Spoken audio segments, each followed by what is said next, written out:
Kehidupan bangsa Indonesia pada masa kolonial. Kehidupan bangsa Indonesia pada zaman kolonial. Pada tahun 1596, pedagang Belanda dengan 4 buah kapal di bawah Cornelis Houtman berlabuh di Banten. Mereka di sana mencari rempah-rempah dan daerah sekitarnya untuk diperdagangkan kembali di Eropa.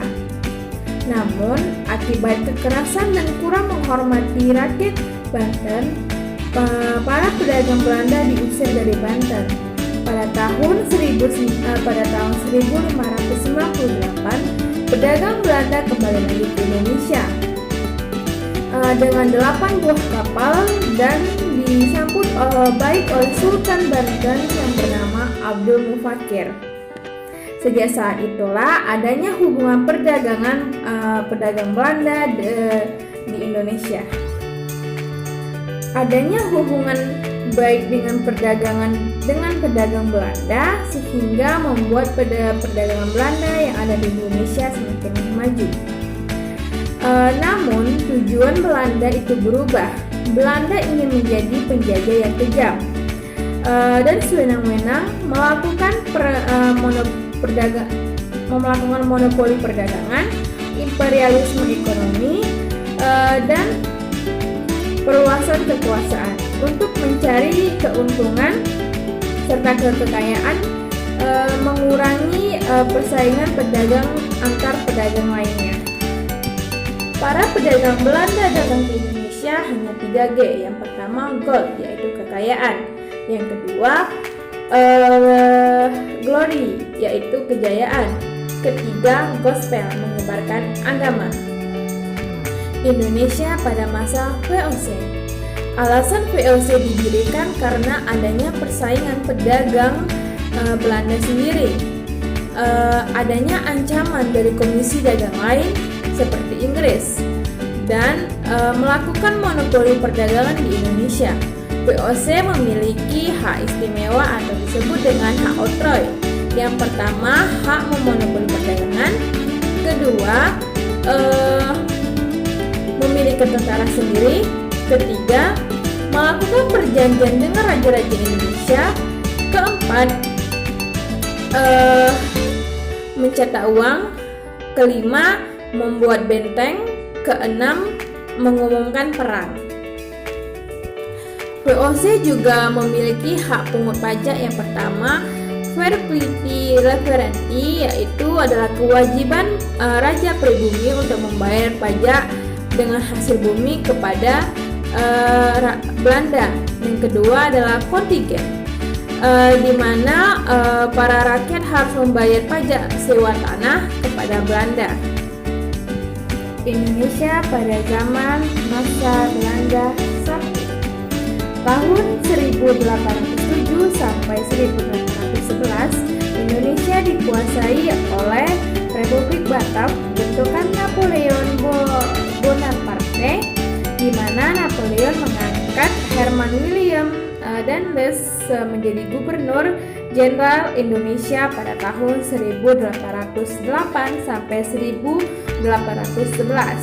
Tugas utama Dannes adalah mempertahankan Jawa dari serangan Inggris, sehingga pusat perhatian Dannes ditunjukkan kepada pertahanan dan keamanan. Untuk memperoleh dana, Dannes menjual tanah-tanah kepada orang swasta. Tindakan dan kekejaman Dannes ini menyebabkan Raja-Raja Banten dan Mataram memusuhinya. Kemajuan dan kekejaman Dannes tersebut terdengar ke Prancis. Akhirnya dia dipanggil pulang karena dianggap memerintah secara autokrasi, dan Indonesia diperintahkan oleh Jansen. Indonesia pada masa Belanda II. Kehadiran Belanda kembali ke Indonesia ditentang banyak rakyat dan raja-raja yang ada di Indonesia. Sebab pada masa lalu kekuasaan raja banyak dikurangi. Tanam paksa, mengangkat Van den Bossche melaksanakan tanam paksa dan petugasnya yang berakibatkan kesengsaraan rakyat yang mana kerja tidak bayar atau disebut dengan kerja rodi. Namun pada tahun 1854 tanam paksa akhirnya dihapuskan. Kolonial liberal atau politik terbuka. Pelaksanaan politik kolonial liberal ternyata banyak mendatangkan penderitaan bagi rakyat terutama buruh, sebab upah yang mereka terima tidak seperti yang tertera dalam kontrak. Perlawanan rakyat Indonesia terhadap kolonial Belanda.